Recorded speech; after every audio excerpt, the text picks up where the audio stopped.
What's going on, guys? It's Greg here, aka New York Prepper. In this video, I want to talk about another nuclear war survival frequently asked question. And this is nuclear war survival frequently asked question number 6. If you want to check out the other nuclear war survival frequently asked questions, check out my nuclear war survival FAQ playlist. And I'll leave a link at the top of this video to that playlist if you want to catch up on those. But in this video, I want to talk about bugging out versus bugging in. When should you bug out and when should you bug in if we're talking about a nuclear war or nuclear attack? So there's a lot of different things to consider. The first thing you need to consider is that there is a risk if you bug out. Anytime you bug out, there's always a risk because you don't know if you're going to get to your bug out location safely. There may be some issues along the way. You may get stuck in traffic. You may get attacked by desperate people. There's all different kinds of issues when it comes to bugging out.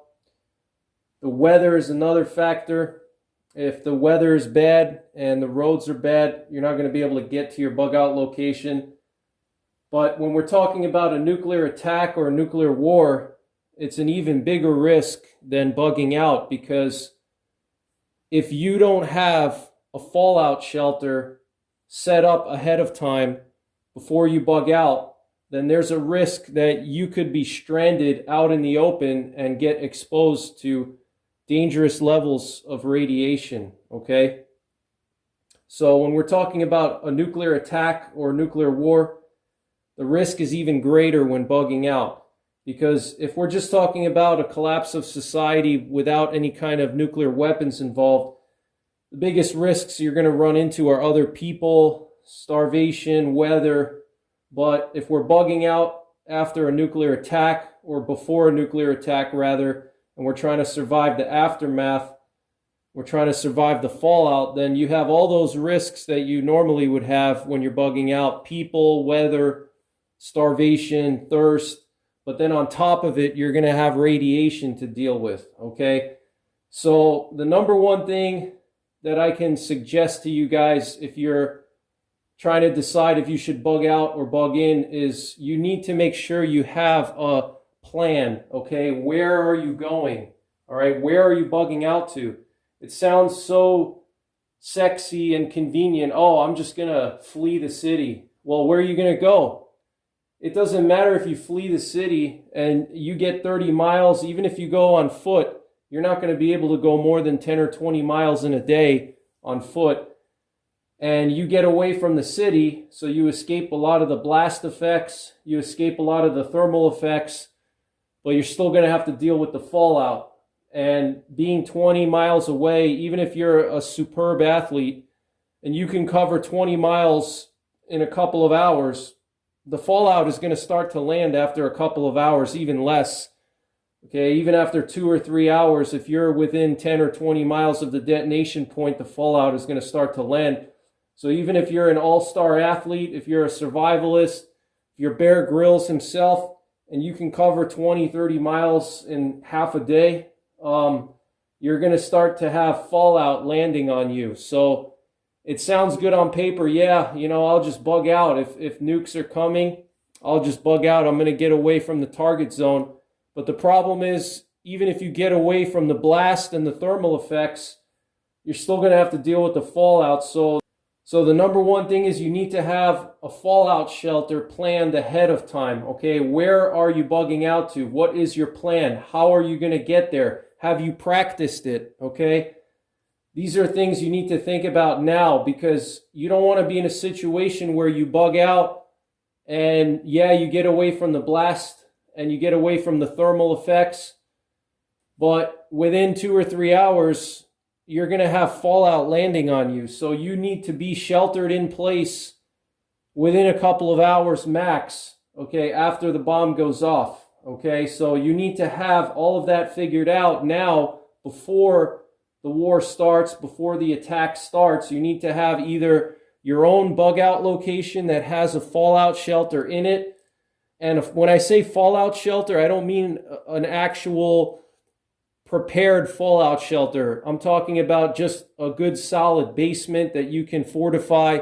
You can add extra layers of shielding in the form of sandbags filled with dirt. Okay, just a structure with a basement is really all you need, and some spare sandbags, or you can improvise a fallout shelter in many different ways, and I did a video on that in my How to Survive Nuclear War series.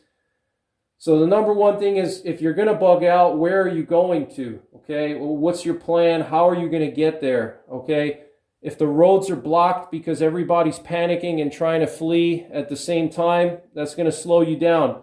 And there's a greater chance that you're going to get stranded outside, and you're going to have to deal with not just the fallout, but you could even get stranded outside and have to deal with blast and thermal effects from the detonation. Okay, so you need to practice your plan as well, and you got to practice it often. You have to make sure your plan is solid and realistic, and not some fantasy that, oh, I'm just going to throw my backpack on and run out of the city. Well, good luck.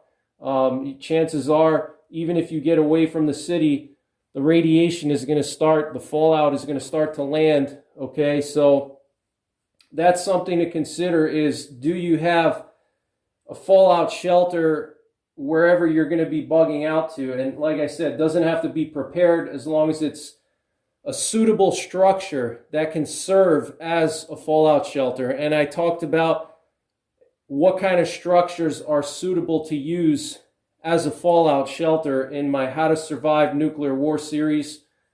There's all kinds of structures that you don't even need to do anything to them, and they can block a lot of radiation. Multi-story apartment buildings, any kind of building that has reinforced concrete or brick. The more floors, the better, okay? The deeper the basement, the better, okay? Basements, you want to look for something with a basement, or you want to look for a multi-floor structure that's made of reinforced concrete or brick that's going to block the most radiation by itself, and you won't have to add a lot of extra shielding, okay? So you need to have that planned out ahead of time, okay? So you need to start scouting out areas that you can actually get to. You need to plan out routes, how you're going to get there. You need to have multiple routes in case some of them become compromised for whatever reason. People could be clogging the roads. Everybody's going to panic. The weather could be bad. I mean, there's so many different factors. So you need routes. Also, even if you get to your fallout shelter or whatever location you're going to be sheltering in during the fallout, you're going to have to stay in that shelter for 2 weeks. So even if you get there, if all you have is your bug out bag, you're going to starve in your fallout shelter. If you don't have any water prepared, you don't have any food prepared, you're going to starve in your fallout shelter, So then you're going to have to choose between, am I going to go outside and get radiation poisoning to try to find food somewhere, or am I just going to sit in this fallout shelter and slowly starve, So it's not, that straightforward. I'm going to throw my bag on and I'm going to just jog out of the city. It doesn't work that way, okay? So that's something to consider. Another thing you want to consider is if the attack is a single or limited attack, or is it a full-scale nuclear war? Okay, if we're just talking about one nuke going off over a U.S. city, or maybe 5 or 10 nukes going off, that's a lot different than a full-scale nuclear war with Russia, where they're going to send hundreds of nukes in a single first strike attack, a decapitating strike on our nuclear arsenal and our critical military infrastructure. So that's a huge difference, because if it's a full-scale nuclear war, you're not going to escape the fallout. There's no escaping it. If we're talking about a single attack or a limited attack where you have a couple of nukes going off, you can get away from the fallout, okay, if you go in the opposite direction of the wind, all right? So you don't want to go downwind. If you're going to be bugging out, you don't want to bug out downwind, because the fallout is going to follow you.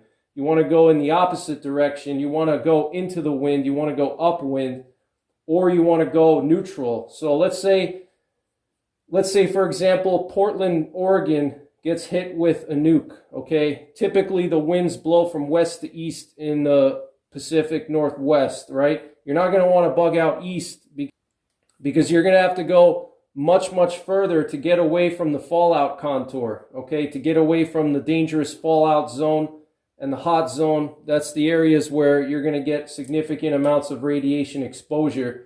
You're going to want to go either north, south, or west. You don't want to go in the direction the wind is blowing. So in a single attack or a limited attack, you can get away from the fallout contours. Depending on the wind direction, you can get away from it. But if we're talking about a full-scale nuclear attack where, Vladimir Putin finally, lost it and he pushes the button and he launches, let's say, 500 or 1,000 nukes at different targets across the country. And I've talked about nuclear targets in several videos. I've talked about what parts of the country are the worst when it comes to fallout.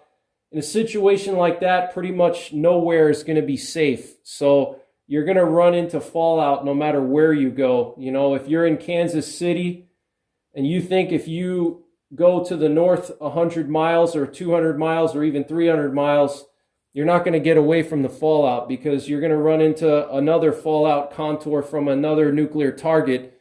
In, let's say, South Dakota, there's a nuclear target in Ellsworth Air Force Base where B-1 bombers are. So no matter where you go in a full-scale attack, you're going to run into fallout. So bugging out in a full-scale attack is going to be extremely risky, and it's not going to be worth it or even feasible, in my opinion, because no matter where you go, you're going to run into fallout. So you're better off bugging in if you can, making sure you have a good solid fallout shelter in your basement or a structure in your area that you can walk to. Okay, so that's a big factor. Again, with bugging out, even if you bug out and you get to your fallout shelter, you got to bring 2 weeks worth of food and provisions, food, water, medical supplies. If you just have a backpack, good luck, So that's something to consider. Same thing with a full-scale nuclear attack. There's no safe place in North America. Maybe parts of Canada, central Canada, in like northern Manitoba, northern Saskatchewan, parts of British Columbia would be safe in central Canada. There might not be hardly any fallout there, but pretty much all of North America is going to be covered in fallout. So there's no escaping a fallout from a full-scale nuclear attack on North America. So those are things to consider. Like I said, there's a big risk when you bug out, okay? What if you can't get to your fallout shelter, okay? What if, let's say your fallout shelter is 20 miles away. It doesn't sound that far, right? Well, what if something happens, you can't get there, okay? So these are things that you really have to think about. Also, time is not going to be on your side. Bugging out, when it comes to a nuclear attack, bugging out, you're going to have very limited time to bug out, okay? First of all, for anybody that says, oh, well, I'll just bug out like a week or two in advance because we're going to know more or less when a nuclear war is going to happen. And that is 110% false, okay? I've heard people say that to me all the time, and it just irks me so much. If it was that simple, then the whole purpose of a nuclear war would be, there would be no purpose for it, because everybody would know that there's a chance of a nuclear war, and America would have its defenses up, and we might even launch a preemptive strike to get the first hit in, to get the first punch, So we're not going to know when the nuclear war is going to happen, okay? There might be a time like now where we're in a heightened state of alert because of threats from Putin and because of a war in Eastern Europe. And generally speaking, we're on a higher level of alertness right now.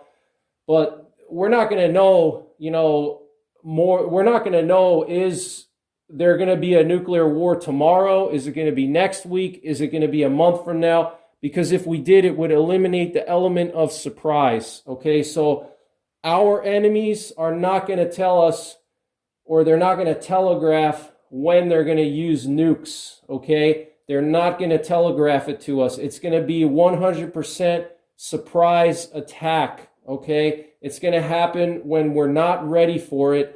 So you're not going to have a chance to, oh, I'm going to bug out, a week or 2 weeks or a month ahead of time, because more or less I'm going to be watching the news and they're going to be saying, okay, there's going to be maybe a nuclear war any day now. It doesn't work that way, okay? It's going to be sudden, and it's going to be a surprise, and it's going to catch all of us off guard. So don't count on that. So time is, bugging out to me is not even realistic, because what's going to happen is maximum you're going to have 30 minutes to bug out, okay? And that's assuming that Russia doesn't take out our satellites and take out our radars, so this way we don't even know how many nukes are launched and their trajectories. They could hit us with an EMP and take down all of our electronics, and then the National Emergency Alert System is not going to work, because the emergency alert system works by sending text messages and having alerts on our TVs. But if Russia detonates a nuclear warhead high up in space, generating an EMP, it's going to fry all of our cell phones, unless you keep your phone in a EMP bag 24/7, and unless you keep your TV, in an EMP-proof, shed or something 24/7. It's just, they're going to hit us with an EMP first. They're going to try to take out our electronics. And this way, it's going to be harder for the government to warn us when these nukes are coming, because what's going to happen is we're going to detect the launch, assuming that our satellites are working and assuming that our long-range radars are working, which is the Northern Warning System that goes through northern Canada and around Alaska. Also, we have radars on both coasts and in the Caribbean as well. Assuming that those radars work and our satellites work, what's going to happen is as soon as the nukes are launched, we're going to get an alert on our cell phones and on TV, and they're already going to have trajectories calculated for all these nukes, and they're going to know where they're going to hit, okay? So they're going to tell you there's a nuclear weapon inbound in, St. Louis, and if you live in St. Louis, then you're going to get that alert, okay? So you're not going to have much time, because ICBMs travel at 20 times the speed of sound, okay? So they're going to, if it's a ground-based ICBM that's launched from deep in Siberia somewhere, it's going to get to the U.S. within 30 minutes, okay? So 30 minutes is not much time by the time you put your boots on and you change your clothes and grab your bug-out bag, you already lost 10 minutes, okay? And then you have 20 minutes to actually, run and get out. So you're not even going to have enough time to bug out. So, you need to really think about honestly bugging in my opinion, okay? Even if you live in a big city, if you live in New York City, if you live in an area where you're close to a nuclear target, you need to think about where you could shelter in your immediate area, and it has to be a place that you can get to within a couple of minutes. You have to be able to easily get there on foot, okay? It can't be 5 or 10 miles away. It has to be no more than 2 to 3 miles from your location. And if you're near a nuclear target, a primary nuclear target or a major nuclear target, then you not only need to think about fallout, but you need to think about the blast and the thermal effects. So you need a structure that's going to protect you from also the shock wave, the blast wave, in addition to the fallout that's going to come afterwards, and also the thermal pulse. So in my opinion, bugging out, you can't, it's not feasible. And if we're talking about a submarine-launched ballistic missile, if let's say Russia has a sub in the Gulf of Mexico or in the Atlantic or Pacific, you're talking about max 15 minutes before the missile hits. So bugging out it's just not going to work. In my opinion, it's not feasible. In a single or limited strike, you could bug out. That would be feasible, okay? If it's just a small attack or if you live in an area like Canada or Alaska, where there's not so many nuclear targets. Actually, Alaska has a bunch of nuclear targets, but Alaska is so big that even though there's like 20 to 30 nuclear targets in Alaska, it's such a big area that the fallout wouldn't cover all of Alaska. But if you're in an area where there's not a lot of nuclear targets, or if you're in a situation where it's just a limited strike, then yes, bugging out, provided that you survive the blast and you survive the thermal pulse. Yes, you could bug out before the fallout starts to settle, and you can get away. Like I said, you go in the opposite direction where the wind is blowing. You go upwind or you go neutral. You don't go downwind, okay? So that's my opinion. If it's a full-scale nuclear war, like I said, there's no hope for bugging out.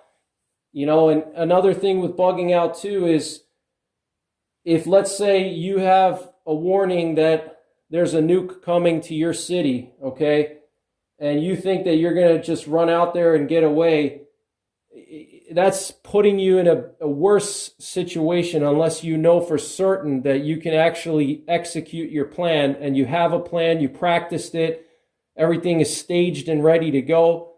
Because if you go out there and let's say you're running away from the city, and then all of a sudden the bomb is coming and you don't have a place to shelter, and you get caught outside and you're close to the target, you're going to deal with overpressure. You're going to get, destroyed. You're not going to make it. The overpressure of a nuclear blast, if you're within 5 to 10 miles, depending on the strength of the bomb, the yield, you're not going to make it. Your lungs are going to rupture. You're going to get crushed in rubble. Buildings are going to be on fire. Things are going to fall on top of you. So there's more of a risk in trying to do something like that. And to me, it's not worth it. Your best bet is to find a fallout shelter in your area. It doesn't have to be an actual prepared shelter. You just need something with a basement, a full basement, okay, fully underground.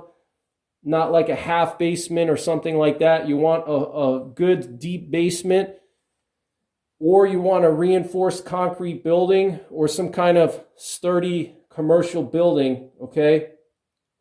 And just shelter there, bug in over there, bring your supplies in there. You're going to need 2 weeks worth of food and water.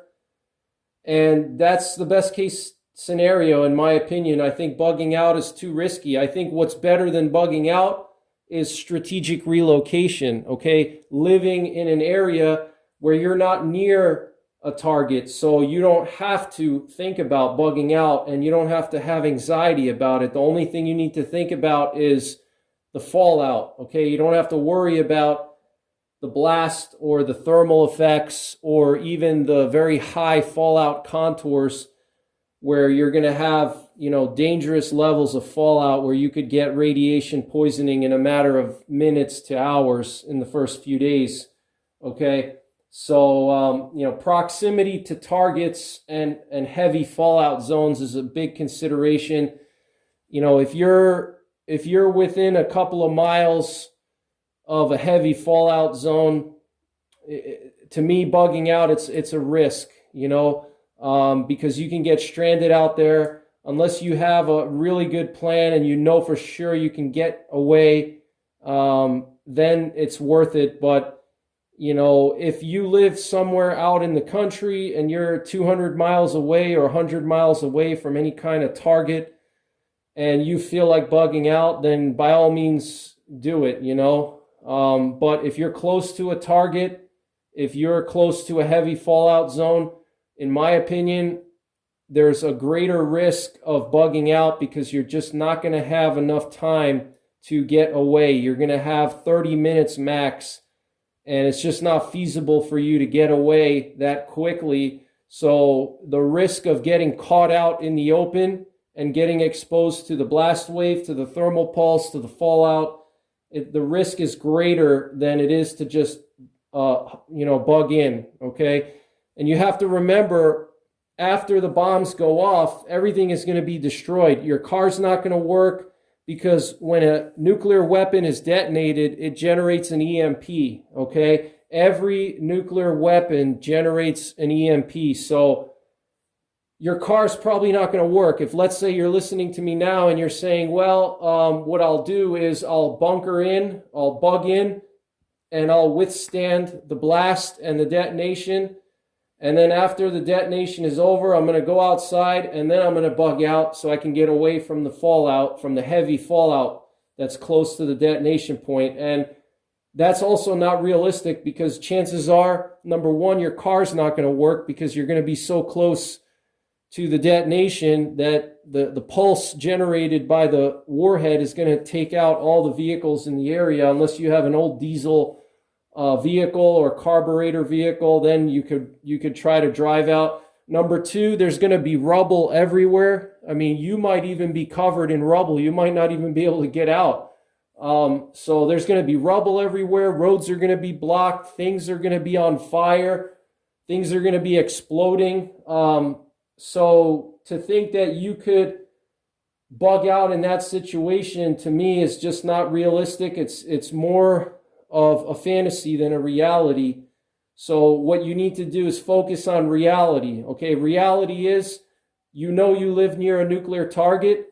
You know you live near a heavy fallout zone. I've talked about what parts of the country are heavy fallout zones. North Dakota, Montana, Wyoming, those are heavy fallout zones. The I-95 corridor is a heavy fallout zone. DC area. If you live in these areas, or let's say you live 10 miles away from, downtown DC, or you live 10 miles away from NORAD, the realistic thing and the best thing that you can do is scout out your neighborhood and figure out what structures are around you to use as a fallout shelter. Even if you do have a basement in your house and you do have even a fallout shelter prepared, it's still good to know what type of structures in your town that you could use in case, for whatever reason, your house gets compromised. So, I talked about this: schools, hospitals, college dorms, apartment buildings, malls, multi-story buildings, okay? Those are the types of buildings you want to use as an improvised shelter, okay? And so the realistic thing to do is, if you don't have a basement, look for those types of things around you and think about, is it sturdy enough to protect me from the blast wave? Is it thick enough to protect me from the fallout? And another thing that you can do is relocate, okay? Move out, all right? If you live 10 miles away from a nuclear target, go 50 miles away. If you, let's say, have to live there because of your job and you have no choice, then try to find a place to live that's a little bit further out so you're not right next to the target, okay? Maybe 50 miles or 75 miles away, where you could still get there within an hour drive to your job. But the difference between being 50 or 75 miles away and being 5 miles away is huge. Okay, it's a huge difference, because at 75 miles away, you don't have to worry about blast. You don't have to worry about thermal pulse. All you have to worry about is fallout, okay? And also, if you need to bug out, you could, because you're further away, you're out of the city, all right? It's going to be easier to bug out if there's country roads, okay? Like I said, if you're in a country area, bugging out is a possibility. But if you're close to a city, a suburb, getting out is going to be impossible. So those are my thoughts on bugging out versus bugging in. I think bugging out in a nuclear war is a fantasy and not reality. I think the best thing to do is relocate to an area that's safer. And if you can't relocate, think about suitable fallout shelters in your area, and suitable blast shelters too, because if you're within 10 miles of a major nuclear target, you're going to have to deal with overpressure, and you're going to have to deal with thermal effects as well. So that's pretty much it, guys. I hope you enjoyed this video. I hope you find it useful. Thanks for watching, and if you have any other questions you want me to address, leave them in the comments or send me an email at nyprepper85@gmail.com. So take care, God bless, and don't forget the 3 Ps: prepare, practice, and persevere.